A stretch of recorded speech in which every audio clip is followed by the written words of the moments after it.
Hey everybody, welcome back to my anime reaction channel, Gizanime. Today we're going to be watching Mushoku Tensei, episode 16. Probably the best isekai anime ever created. If not, it's really up there.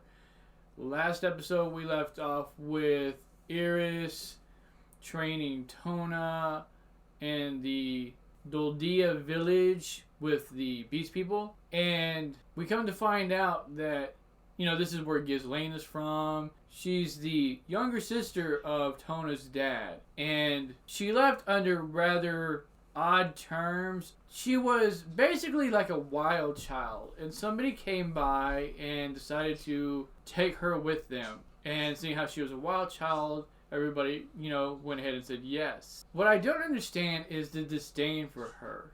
Because she was a child at that moment.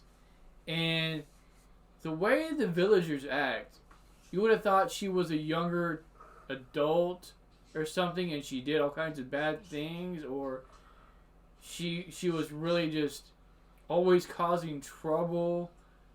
But she was just a rebellious kid. So the way they portray her, I really don't understand why. Okay, so other than that, Eris trains Tona in the sword, and then at the end of the episode, Tona's father, whose name eludes me, asks Eris to duel her. And they clash swords, and then end the fight there. And it's not really expanded upon what happened, but apparently Eris lost. But she was still able to, I guess, appease this guy, because he says, when you see Gizanime, my sister, let her know she's welcome. They end up leaving Doldia and go to Millis, which is basically kind of like Rome, where it's like a holy city or a holy area. And we have Geese running up into the wagon, and he jumps in and heads off with the group to this city as well. I actually learned that Geese, because they don't tell you about this in the anime, Geese, the reason he was there at Doldia wasn't to gamble. He just got caught up in that. He's actually looking for somebody. So there's that. And he tells them about like these really strong people that are out in the world. And I think like the guy we see quite a few episodes back, where like the demon lily girl is introduced, where the dragon guy, I think he's one of them. And maybe even the demon lolly could be one of them.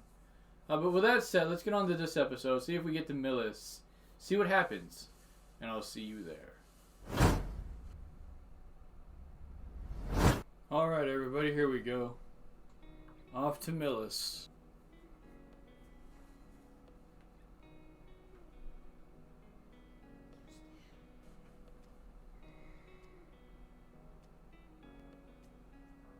This is one long journey. Oh, wow. Like I said, just like Rome. Goodbye, old friend. I'll see you later.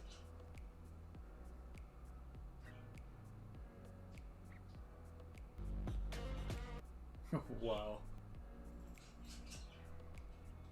Don't do too much mischief. Don't end up in jail here too, just like you did there.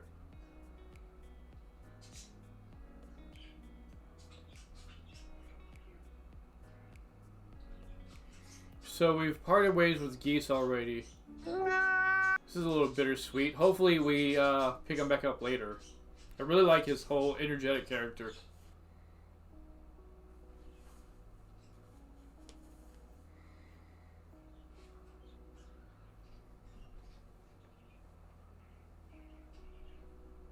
Well, it sure is flashy.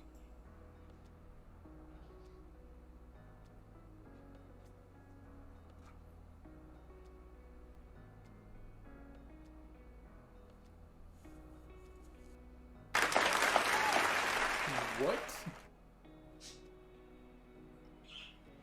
How time flies in just a few episodes.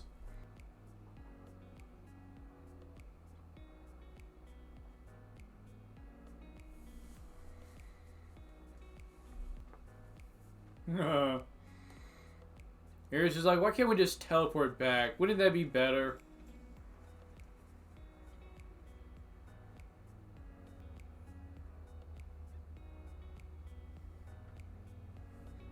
This is a good idea in theory.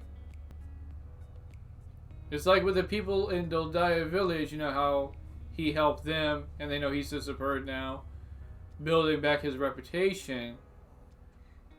But in a place like this that's a holy place, I don't think that would work too well. Mm-hmm. No, you have a point.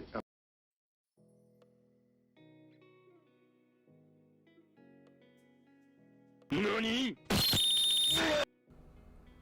Oh, wow. He was thinking about the same thing I was.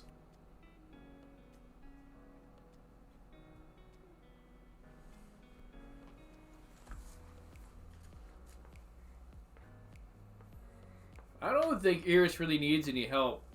With all the training she's undergone, she's probably pretty strong.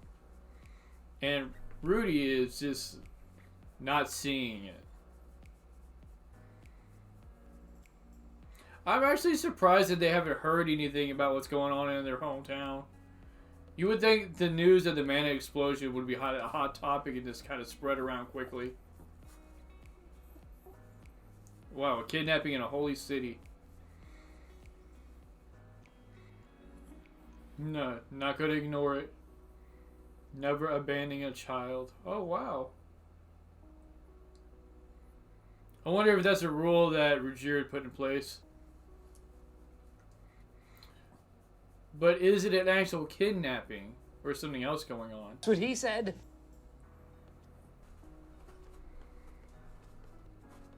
Something ain't right. It might be something that's happening in the city too. Because in most animes, they like to make their church to be really corrupt. Maybe this is some kind of rebel group that's freeing people. Yes.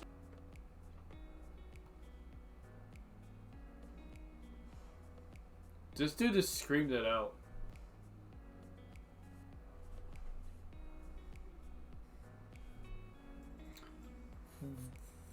What the holy hell?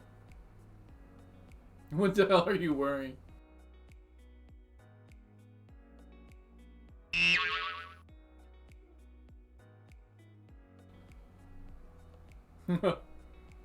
He's wearing her panties. That's funny. This is not okay. This needs to stop now. Wow. Enemy of all women. Yo, why does Rudy gotta be like that in the middle of a fight, though? That's still a bit weird. Right, left. They're incredible. Yeah, boy.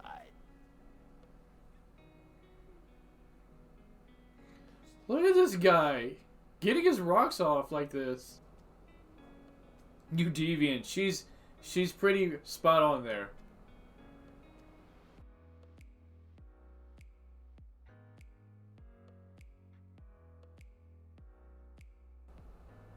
Is that cleaner?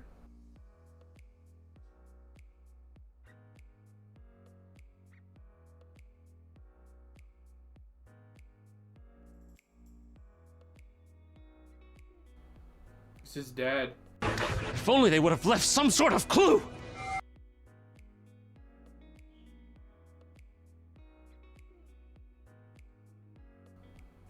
His dad was out there looking for him.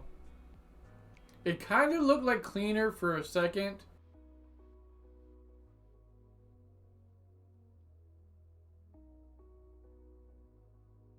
Well, of course his dad would be hanging around these kind of women.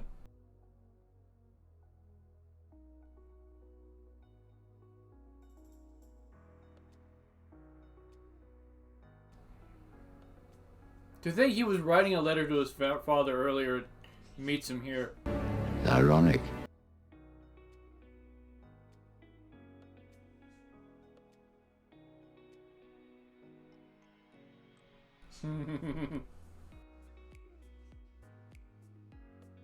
Oh no! Is his father upset? Does he think he's lying? Or...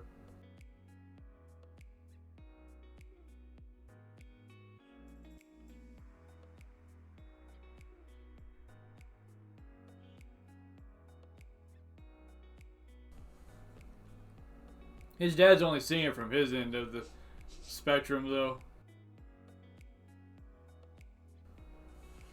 Cute young girl. She's part of our family.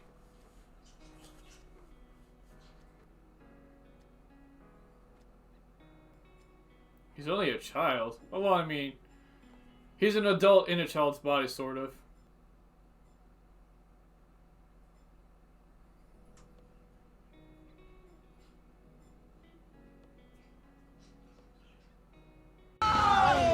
Oh shit!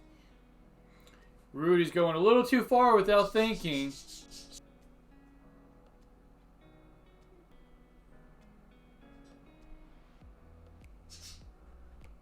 Ooh.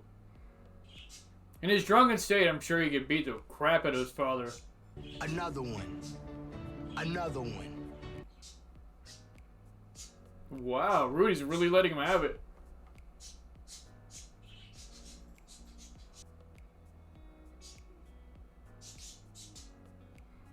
Is that his sister? Yes!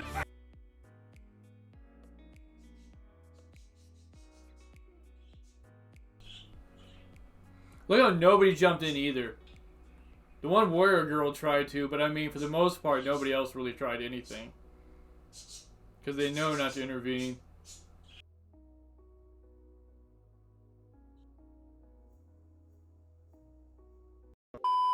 I just wanted to do a little announcement that I am going to be doing a figure giveaway at 500 subscribers for a Super Masters Diorama 2 Trunks and Vegeta figure. It's over 9,000!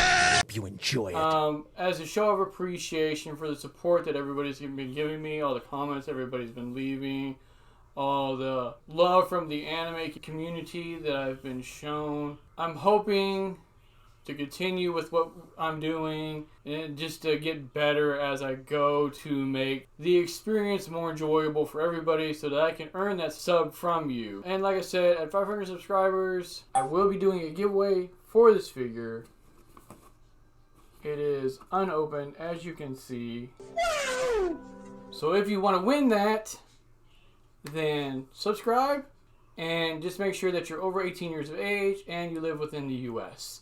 Because I don't know if I could afford the shipping outside. Like I said though, with that said, I appreciate all the support I've been given. Thank you very much. I will see you all next time. Has no plans of getting money.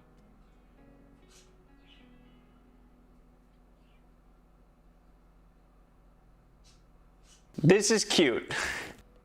Look at Norn just with her arms out.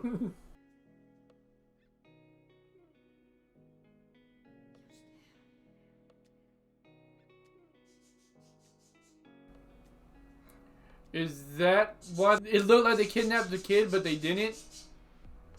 Okay. I get it. Does his dad look like that because of lack of sleep and worry and not because he's drunk?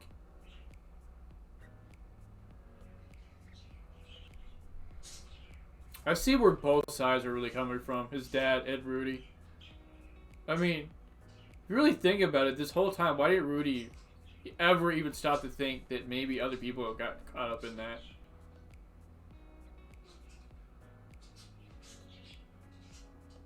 I mean, yeah, he had a lot on his plate, and then there's like the god character, the human god that came out of nowhere and just told him what to do.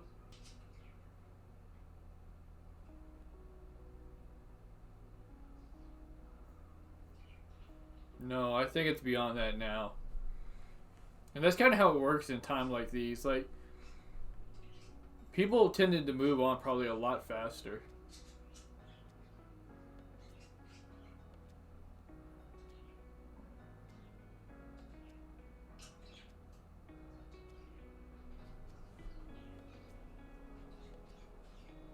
You said a lot.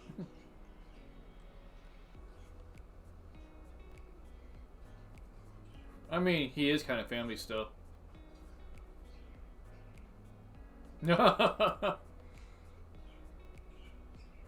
Smack him around.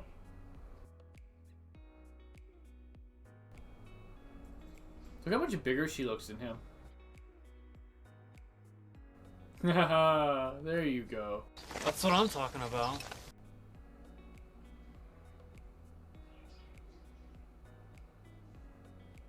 Look at her shake. At least she's trying. Oh, wow.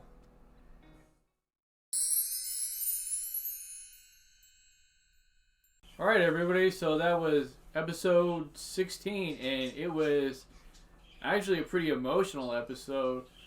Rudy, seeing a kid get kidnapped, or so he thinks, runs after the kid to try to save the kid, and ends up fighting a whole bunch of other people, including his own dad. And after his dad is, it's revealed that it's his dad, Paul, they end up going to some like little tavern or something and sit down and talk about, things that have transpired. And Rudy leaving out probably key moments and things of that nature made his trip seem even more, fun going and relaxing, while Paul has formed up a group of people to find everybody that was teleported away. And a lot of these people, especially like the younger children, women, maybe even like the elderly, if they survived the teleportation, have been enslaved. They've been duped into serving other people, and Paul has been making it his business, along with his guilds that he's created, to get them back home safely. And Paul cannot for the life of him understand why Rudy would not have been doing the same thing. Why he wouldn't have wondered why or how or if, anybody else was caught up in this teleportation, this explosion. And as I said, I don't understand why something that massive would not have made it around. There should have been all kinds of gossip going on about it. It should have been in several towns, within the guild, look for these people. There should have been a lot of quests, I think, to look for lost children or things of that nature. And then there's, the quest that Rudy's dad put up. I don't recall him making the quest or sending out the quest, so that might have been something I missed. But regardless, so did Rudy, and that's what really got his dad in it, upset, because his mom is missing, the maid is missing, their daughter, his half sister, is missing. The fact that we got to see Norm, I think is her name, Norm, was nice. The fact that he found her, I don't remember she was one of the ones that they said was lost. But the fact that they're together still is nice. And then we have Rudy at the end of the episode, back in his room, talking about how, his father will forgive him, things will move on as normal. But I'm not so sure about that, because sure, this is his son, and he's actually their first kid. So you would think there would be some forgive and forget and reconciliation going on. But at the same time, his dad is kind of a thick-headed guy. Rudy, although he was really out of line talking to his dad about women the way he was, is somewhat correct in that his dad has been really promiscuous with women in the past and has even forced himself on them. The anime has not been light with that fact. So you can see where Rudy's coming from. At the same time, since his dad is like that, I feel like maybe his dad could be the type of person that could just be done with Rudy. Be like, you know what? You go do you, and I'll forget I ever had a son, kind of thing. Which would be really sad. And we see Eris at the end also trying to console him the best she can. And that was the episode. And to be honest, it went by really quick. As things started to really progress once we saw his dad. The episode just flew by. So let me know what you all thought of this episode. Let me know what you all think of how his dad is acting and will act in the future, if you think his dad will forgive him or not. And I will see you all next time.